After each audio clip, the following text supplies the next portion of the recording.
Welcome back, Pokemon Trainers. Professor Chaz here. The lab coat's on back order. Now, first of all, I just want to say thank you to everybody that answered last week's question of the day. It was, what is your favorite thing about Pokemon? Or what do you like most about it? And it was open for either the video game or the TCG. Anime was also an option there too. So I got a lot of good feedback and comments, and I responded to, I think, all of them. I tried to make sure I responded to each of the comments, and just kind of got in sync with some of the viewers, and a lot of what you guys like, I like as well. Now, I have some bad news to kind of start off this video. What I've been doing is, as we answer these questions of the day, or I should say as you answer these questions of the day, I'll randomly choose a certain number of comments and give out some code cards from the booster packs that I open the following week to, randomly selected people that have made comments. Bad thing is, I don't actually have any booster packs this week. And I knew this was a thing that could happen, maybe some weeks, like last week for example, I didn't have any spare cash to pick up any booster packs throughout the week, meaning I don't have anything to open for today's video. Now, this might not actually be the worst thing ever, because I'm still kind of learning a good format and routine to do these code card giveaways, because as I've been doing, when I open a booster pack in the video, I will give the code card out to one of the viewers. Now, what the current format has been, and we've only done I think it's 2 questions of the day so far. I would have people leave answers to the question, and as I opened a pack, let's say if I was opening a pack today, and I took the code card, and I held it aside, I would select a random comment from the previous week's questions of the day, and give that code card to that commenter through a private message on YouTube. Now, there's a couple problems that I now see with that. First of all, this is a good example right now. I have no booster packs. So anyone that commented last week hoping to get a booster pack wouldn't have known that I wouldn't have a pack this week to not be able to give anything out. So I feel kind of bad saying, if you leave comments on my video, you have a chance to get a pack, and then for the following week to not have a pack to give out. Because as I said previously, I think the way YouTube works is the more comments and interaction that a video gets, the higher it's shown in search results, and just basically more exposure on YouTube. So it's helping me out, but I kind of not promised, but I've encouraged more comments in the exchange of possibly getting a booster pack of the TCG Online. So I feel bad in that respect that I don't have anything to compensate for last week's comments. So that is one problem. The other problem is too, last week I did actually open up an Ancient Origins and Breakthrough pack, and those codes I gave to the previous questions of the day, or commenters on that question. But anyone who commented on last week's video might have been hoping to get a Breakthrough or Ancient Origin pack, and they're basically taking a chance on what will I have for this week. They might get a random pack of, say, Flash Fire or Furious Fist or something like that if I had those. So I think what I'm going to start doing, and this is not an official question of the day, but I still would like to get your feedback and your comments down below, so please let me know what you think of this. What I'm probably going to start doing starting next week, if I do have a pack to open, I will have a question of the day, and when I open my pack online, I'll take the code card and keep it aside and save it for a week, or say till maybe Sunday of that week. And on that day, what I'll do is look at the comments of this current question of the day, and sorry. So when I do a question of the day for next Tuesday, I'm still trying to get it straight in my head. I'll open up a pack, keep that code card aside, and then the following Sunday I'll look at the question of the day responses to that question that I asked next week. And this means I'm going to hang on to the code cards and keep them aside here at the laboratory for a couple of days. Then I'll be able to provide one of these code cards to a viewer who answered the question of the day in the video that I open that pack. I think it's going to make a little bit more sense, because let's say if I'm opening, again, let's say if I had a Flash Fire pack today and you weren't interested in Flash Fire, then there's not really any extra incentive to sort of force you to leave a comment to try to get this pack. However, if I'm opening a Breakthrough and you really want to get a Breakthrough pack, that will be incentive for you to make a comment. So it's a way to encourage more feedback and more interaction, which is definitely a good thing, and that's what I want to work with and go for. So I think that's going to be the idea. So I kind of rambled. Let me know what you think of that. Using the code cards in the packs that I open, applying to the comments of that video that I open them in, as opposed to the previous week. So let me know your feedback on that, and we'll see what we can do starting next week, assuming I do have a pack to open. I think I should be able to get one for next week, so let's hope that's the case. So anyway, that is my kind of rambling thing about what I want to do for the future of the code card giveaways. Now, getting back to what I was talking about, the comments themselves from last week, question of the day. I got some pretty cool feedback, some comments included such things as what you like about the Pokemon in general is the video game, how there's very creative, lots of room for creativity for teams. I know one of the things that always catches me by surprise, but I do find it really impressive, is weather-based teams. I think one of the battles that I had online, I was fighting, I thought the team was not super good based on the fact that there was almost all water types and they all shared weaknesses, but it was a Rain Dance Swift Swim team, and it really destroyed me. It wasn't, hardly expected. They had like a Politoed with Drizzle, Kingdra, I believe, had Swift Swim, and Ludicolo had Rain Dish, so there was a lot of good benefit to having a team of water Pokemon. The rain benefited them so much that they actually managed to win, I believe. I think I was destroyed. But anyway, that was one of the cool things. Another thing is the fact that in the trading card game, now in the video game, there are some Pokemon that are not particularly powerful or useful, but they actually can sometimes get really powerful cards in the TCG. So it allows underdog Pokemon from the video games that are rarely represented in the card game to have some really good representation. So that's pretty cool as well. Another comment was that catching legendaries is a fun thing to do, trying to get an entire collection and box full of legendary Pokemon. And something I responded to is that I like doing that as well, but an added challenge for myself, I only use basic Pokeballs. I find, Ultra Balls, definitely they're a good way to catch Pokemon. For me, it takes a little bit of the challenge away. Now, I'm not saying it's easy using Ultra Balls to catch legendaries, but it's easier. Now, I like the challenge of Pokeballs, and since I've been playing the games ever since the very first Red and Blue, which is coming to Virtual Console next February, just keep in mind, since playing ever since then, even back then, I would use Pokeballs to catch like Zapdos and Articuno.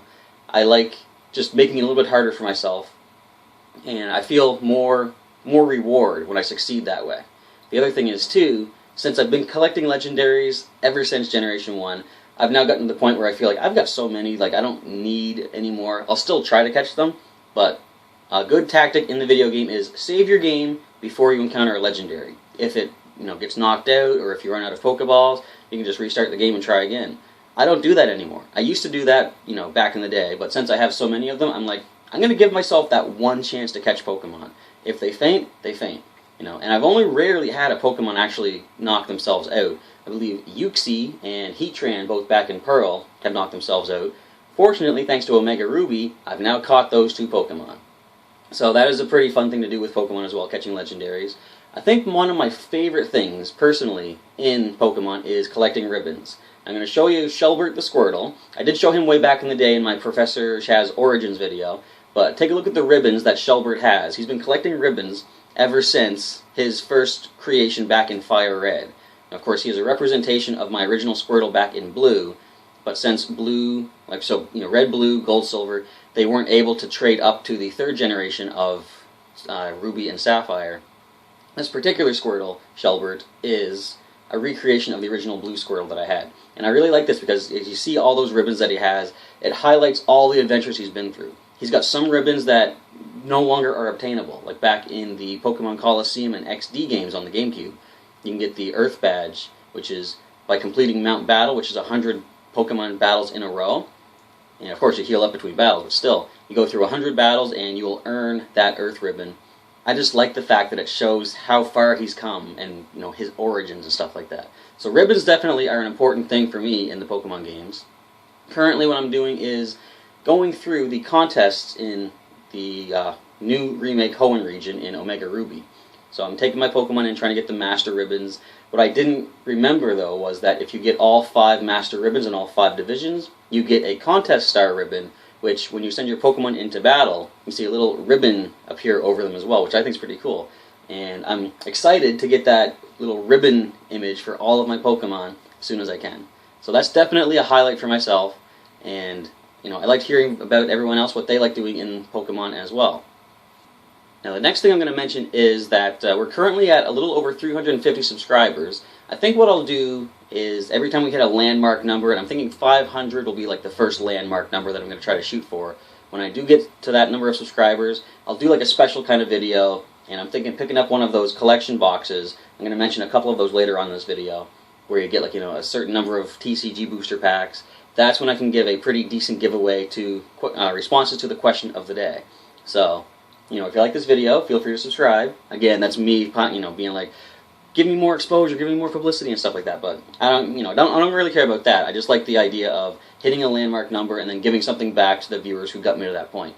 So if I do hit 500 subscribers eventually, I'm sure I can get to that point, I'll get one of these collection boxes and give the code cards from the booster packs out to the viewers. So getting into other news other than the channel itself, I'm going to call it real life Pokemon stuff, if you can call it that. Pikachu is going to be in the Macy's Thanksgiving Day Parade this coming Thursday. And it's the 16th year in a row that Pikachu is going to be featured in the big Thanksgiving Day Parade. It's actually going to be the second year that he's decked out in holiday attire.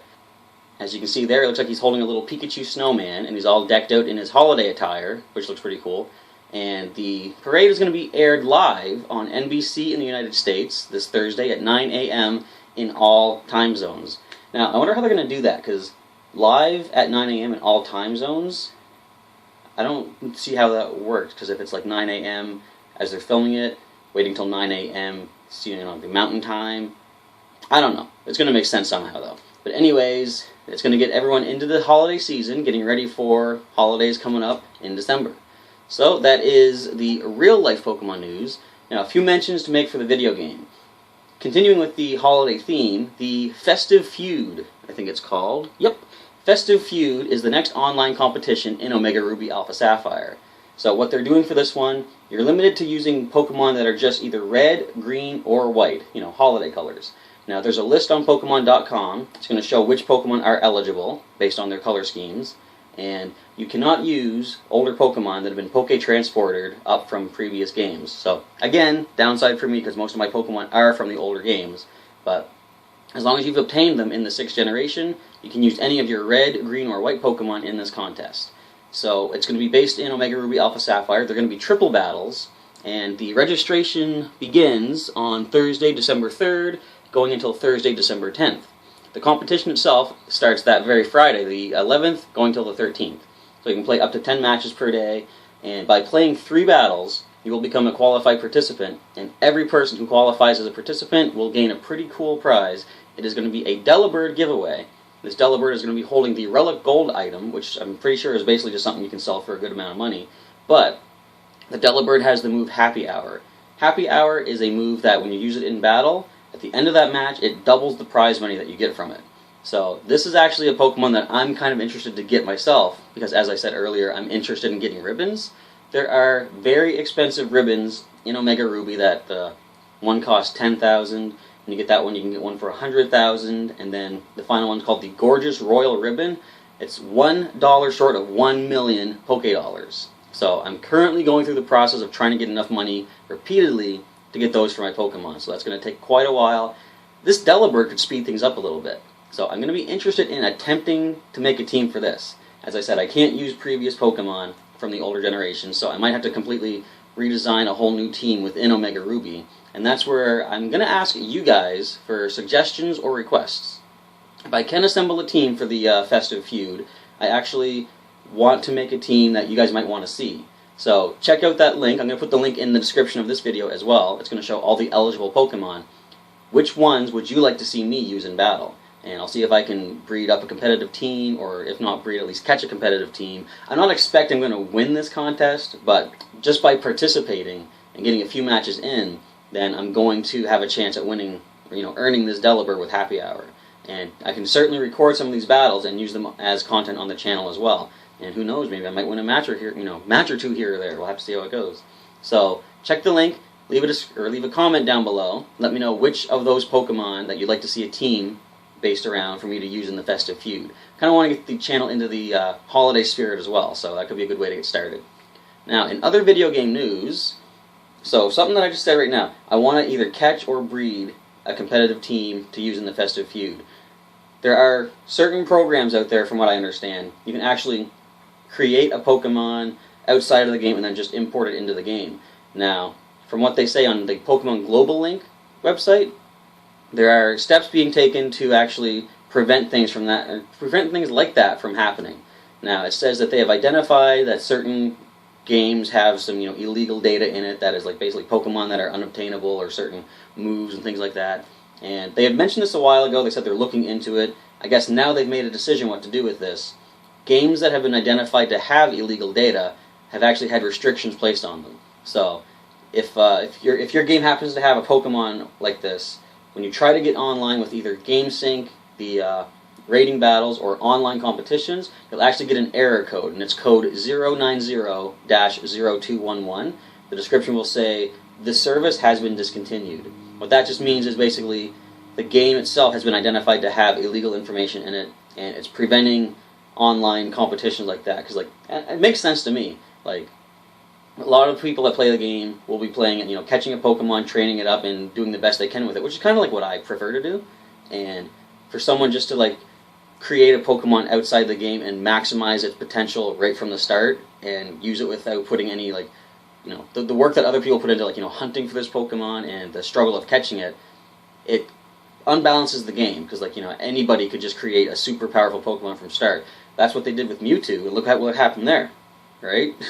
We don't want that happening again. So anyway, point is, illegally hacked data is now going to be prevented from the online, and I'm not sure how they're going to enforce it. There must be some way that they can do it. It's above me. I don't know what they're doing with that. But regardless, I thought, in the past, I've been curious that, will my Pikachu be okay to use? Because where he has Body Slam, it's a move tutor move from way back in Fire Red, which was back in 2000 and, I want to say 2004 or something like that. Maybe even earlier than that, but about 10 years ago, Pikachu learned a move from a move tutor called Body Slam. I was like, hopefully they're going to continue, keeping that information intact, that Pikachu can legally have Body Slam even after being traded up through all these games. So anyway, I tried to go online. I seem to be fine, so I can still use my game online, which is pretty cool. I was going to now make a team for that Festive Feud. So that's something to keep in mind for, online competitions. If you have any illegally created Pokemon or information in your game that's been illegally modified, you may not be allowed to use the online competitions anymore. But alright, so the other thing to mention is for Pokemon Bank. If you don't use Pokemon Bank, basically what this is, it's an online deposit place where you can put tons and tons of Pokemon. You can also use it to, use the Poke Transporter to upload Pokemon from Black and White, or Black 2, White 2, from the previous generations and bring them into the new generation. So if you haven't used Pokemon Bank yet, go to the Nintendo eShop. I'm pretty sure it's a free download. The only cost required is it's $4.99 for an annual subscription, basically, that gives you access to your Pokemon. Now, if let's say your subscription runs out, from what I understand, your Pokemon remain in the box. You're still able to take them out. You just can't put them into the box anymore. So for $4.99 a year, that's actually not that bad. You get a whole year's access to and I forget how many. There's thousands, I think, of Pokemon space that you can put your Pokemon on there. And anyway, so the idea for this, Pokemon Bank has been releasing some special Pokemon, the Johto Fully Evolved Starters, Meganium, Typhlosion, and Feraligatr, and I'll show you the pictures right here because I do have them. By November 30th, that will be the last chance you have to obtain these particular Pokemon. So if you don't have them yet, and if you don't have Pokemon Bank, I would say go get your free download, and for $4.99 from your eShop account, get yourself 1 year access, and you will be able to get these 3 Pokemon. So your Johto starters, they got some pretty decent moves, and good stats, of course, as well, because they're fully evolved. So pick them up by November 30th, and after that, your chance to get them will be gone. The only thing left to mention in this week's video for news from the greater Pokemon world is in the TCG. Now they've announced that there are Mega Mewtwo collection boxes that are available. You'll take a look at the pictures right here. Each one comes with a figure of either Mega Mewtwo X or Mega Mewtwo Y, and you get a special foil card of Mewtwo, 4 booster packs of the TCG. I'm not sure which set they're from, but they're probably from, at least a couple of them must be from Breakthrough, because that's where the Mega Mewtwo cards come in. And you also get an online code card. Now, maybe if I have the money, I might pick something like that up. And let's see if we can get to 500 subscribers in the next few weeks. I don't see that happening, but if we did, that's certainly something that I'd be interested to pick up and use as the 500 subscriber landmark video. So if you do have an interest in picking up one of these, I'm pretty sure I saw them on sale. I was at my local Toys R Us, and I think they had them on the shelf. So they should be available now, or if you want to let someone know what to get you for Christmas, that could be a thing as well. So that is all the news to update from the greater world of Pokemon. The only thing left to mention is what's coming up for the channel this week.